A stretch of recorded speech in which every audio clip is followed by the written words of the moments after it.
On nous demande, parmi ces droites, lesquelles sont perpendiculaires.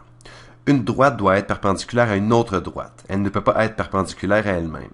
Des droites perpendiculaires, pour vous aider à visualiser à quoi elles ressemblent, alors deux droites sont perpendiculaires si elles se croisent à angle droit.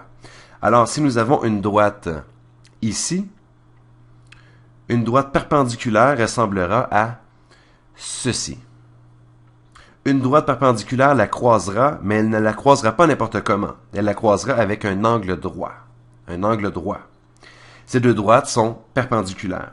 Puis, si deux droites sont perpendiculaires, si la pente de cette droite orange est m, disons que son équation est y est égal à mx plus, disons que c'est b1, une quelconque ordonnée à l'origine, alors l'équation de cette droite jaune, sa pente sera l'opposé de l'inverse de celle-ci.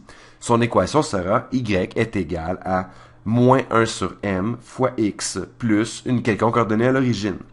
Une autre façon de le voir est que si deux droites sont perpendiculaires, le produit de leur pente sera moins 1. Je vais l'écrire ici.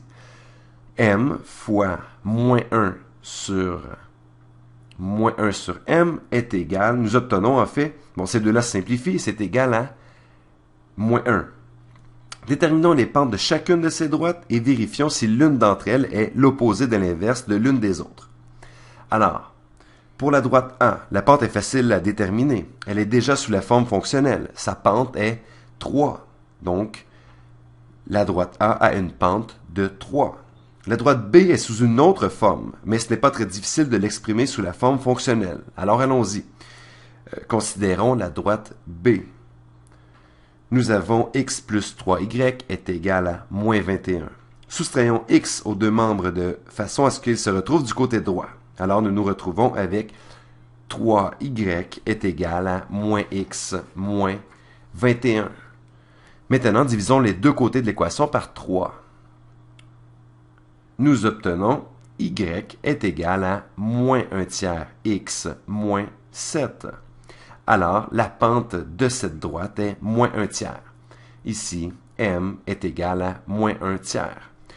Nous voyons déjà qu'elles sont l'opposé de l'inverse l'une de l'autre. Vous prenez l'inverse de 3, c'est 1 tiers, puis c'est l'opposé de ce dernier. Ou vous prenez l'inverse de moins 1 tiers, c'est moins 3, puis c'est son opposé. Donc, ces deux droites sont sans aucun doute perpendiculaires. Elles sont perpendiculaires. Examinons la troisième droite. La droite C est 3x plus y est égal à 10. Si nous soustrayons 3x des deux côtés, nous obtenons y est égal à moins 3x plus 10. Alors, notre pente est moins 3. Notre pente est égale à moins 3. Alors, cette pente est l'opposé de celle-ci, mais ce n'est pas l'opposé de l'inverse, donc elles ne sont pas perpendiculaires. Ensuite, cette pente est l'inverse de celle-ci, mais elle n'est pas l'opposé de l'inverse. Alors, cette droite n'est pas perpendiculaire à aucune des deux autres. Par contre, les droites A et B sont perpendiculaires entre elles.